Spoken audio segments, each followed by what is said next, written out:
Салам математика сүйүүчүлөрү, силер менен элдин сыймыгы. Бүгүнкү биздин өтө турган тема мамча түрүндө кемитүү.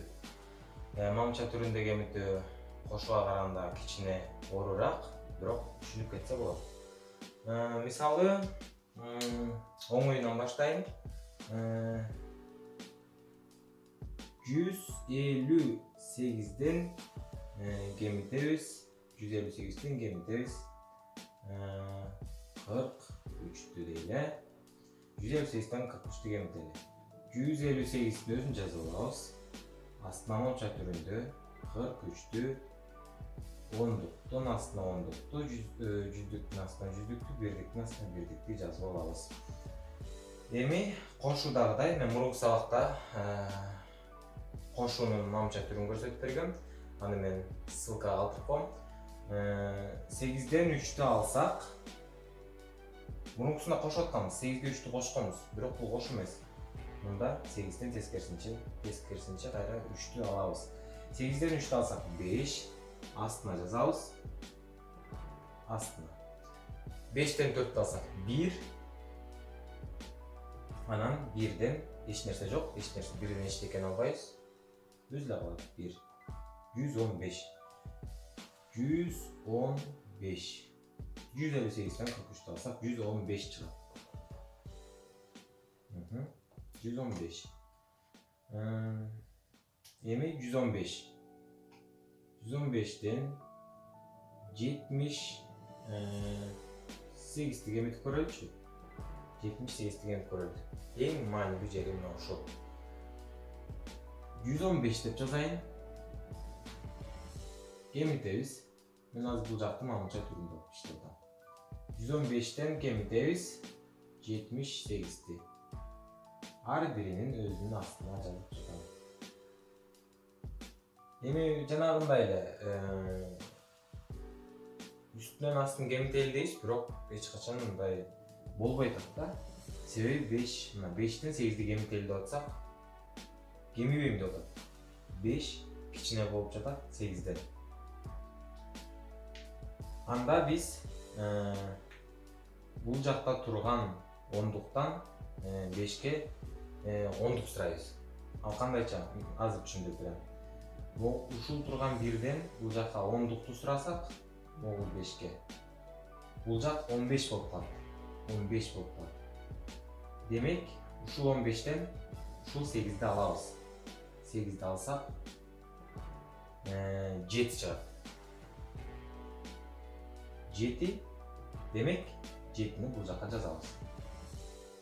7'ni жаздык. Азыр мен өлчүп коеюн эми. Ооба. 7'ni жазып алдыкпы? Эми биз кайра эле. Бул жакта биз жана ондукту сурап кеткенбиз, бул жакта 0 калган, 0. Анткени биз 15 кылыш үчүн сурап кеткенбиз. 0 калды дейли. Эми 0'дөн 7'ni ала алабызбы? 0'дөн дагы 7'ni ала албайбыз. Ошондуктан биз бул жакта турган 1'ден ондукту сурап кетебиз. Бул жакты көздөйт. Мына ушул бул жакта 0 бар эмес беле жанагы? 0 болчу. Анда бул жактан сурап кетсек 10. 10 болуп калды. Демек 10'дон 7'ni алабыз. А бул жакта өзү кайра 0 болуп калды. 0 болуп калды. 10'дон 7'ni алсак 3. 3'tü ушул жерге жазабыз. Бул жакта 0 калган. Демек 115'тен 78'di алсак 37 деген сан чыгат экен. 37. Түшүнүш кичине оор болуп калды болуш керек. Ошондуктан дагы бир жолу башка сандар менен түшүндүрүүгө аракет кылып коеюн. Мисалы үчүн 142'den kemitem 135'ti. 135. Мамча түрүндө 142'ni жазып алабыз. Андан кайра 135'ti кемитебиз. Ооба. 2'den 5'ti ала албайбыз. Себеби 2 5'тен кичине.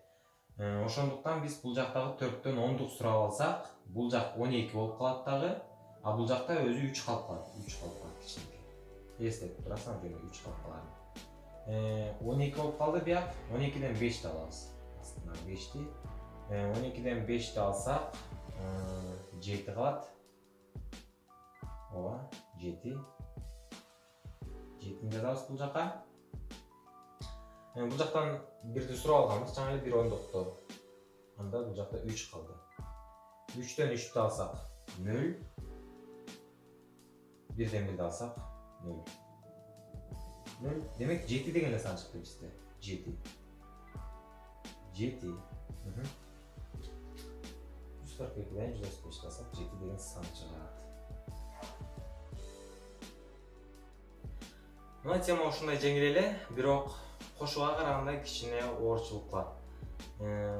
Ушул июль айы бою математиканы окусак, буюрса мектепке чейин бир жакшы машыгып калган болобуз. Силер менен элдин сыймы болду. Кийинки сабакка көрүшкөнгө чейин жакшы эсептерден чыгаргыла. Каналга жазылганды унутпагыла, лайк басканды унутпагыла, жана досторуңар менен бөлүшкөндү дагы унутпагыла. Эч качан эч нерсени унутпагыла. Кош.